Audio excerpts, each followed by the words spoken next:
Hello, it's Mark Lanier with your video thought for the day. So this is part 2 on forgiveness. If you missed part 1, you can get it and my other thoughts for the days on the YouTube links that are referenced below. But I wanted to take forgiveness and talk about it a little more today. We struggle sometimes with forgiving others. When someone wrongs me, sometimes it can be hard for me to just let it go and give forgiveness. When I offend or harm or do something destructive to someone else, I know that it's difficult at times for them to extend forgiveness to me. One of the things that helps me understand this is to look at Psalm 51. Now this is a psalm that's attributed to David, King David, after Nathan has confronted David with David's sin. Now David's sin is pretty atrocious. If you don't know the backstory, David has been a successful king and he's got his armies out fighting his battles. And while the armies are out fighting his battles, David's at home being entertained by Bathsheba bathing on her rooftop.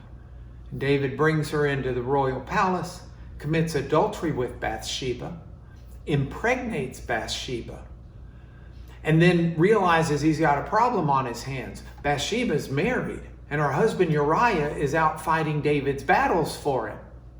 So David, after lying to Uriah about the situation and trying to trick Uriah into perhaps seeing himself as the father, David ultimately just has Uriah killed in battle.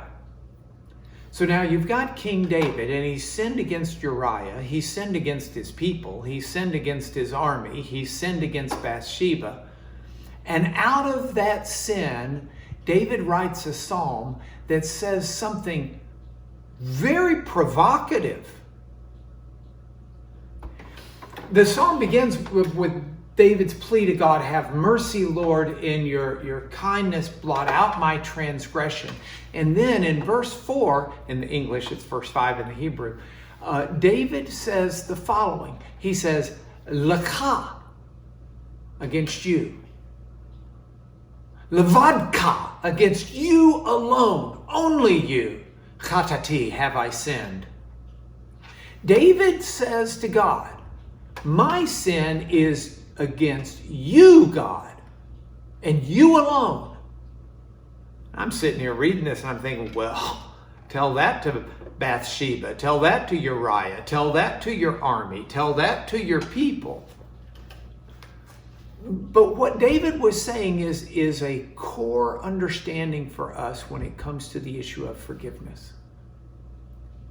At the root of all of our moral failure is a failure to live up to the standard of a moral God. We first and foremost owe our life, owe our loyalty, owe our obedience to the moral God who seeks to walk with us. And when we sin against him, that is the core that we need our forgiveness from. And so when I seek to forgive others, I need to remember underlying all of that, the real sin is against God, and I'm seeking to extend God's mercy to other people.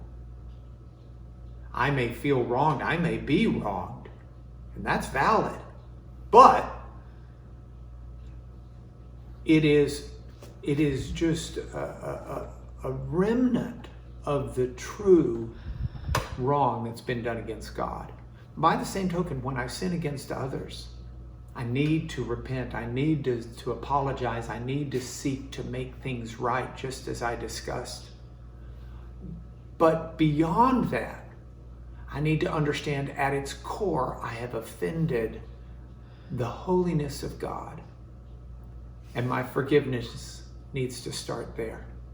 That's your video thought for the day. God bless you.